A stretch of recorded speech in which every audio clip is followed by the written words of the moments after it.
नमस्कार, ମୁଁ ସୁନୀଲ କୁମାର ଦାସ, ହୀରାକୁଦ ସମ୍ବଲପୁର। ଆସନ୍ତୁ ଶୁଣିବା ମୋର ଗୋଟେ ସ୍ୱରଚିତ କବିତା ତୁଠ ପଥର। ସାମାନ୍ୟ ପଥରଟିଏ ହେଲେ ବି କେତେ ସୁନ୍ଦର ମଣିଷ ସମାଜ ପାଇଁ ବାର୍ତ୍ତାଟିଏ ଦେଇଛି, ତାହା ଦର୍ଶାଉଛି ଏହି କବିତା। କବିତା ତୁଠ ପଥର।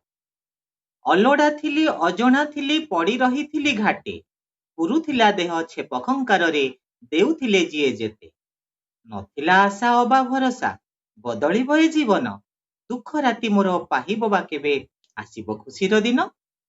ସକାଳୁ ଦିନେ ମଉସା ଜଣେ ଆସିଲେ ଶୌଚ ପାଇଁ, ଧୋଉ ଧୋଉ ଗୋଡ଼ ନଜର ତାଙ୍କର ଉପରେ ପଡ଼ିଲା ଯାଇ। ଚହଟ ଚିକଣ କଳା ମଚମଚ, ପଥର କେଡ଼େ ସୁନ୍ଦର, କାହିଁକି ପଡ଼ିଛି ଅତୁଠରେ ଯାଇ, ନାହିଁ କି ତାର ଆଦର।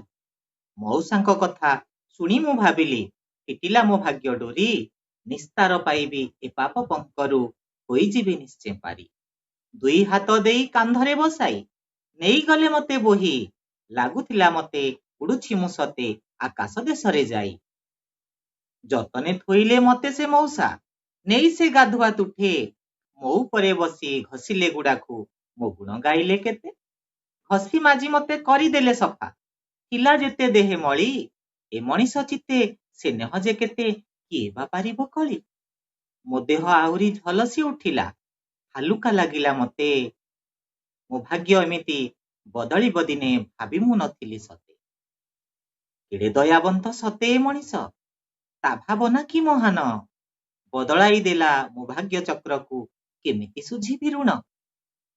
ଶପଥ ନେଉଛି ସରିବା ଯାଏ ମୁଁ ଲାଗିବି ସେବାରେ ତାର, ତା ପାଦର ଧୂଳି ତାବସନ ମଳି କରିଦେବି ପରିଷ୍କାର।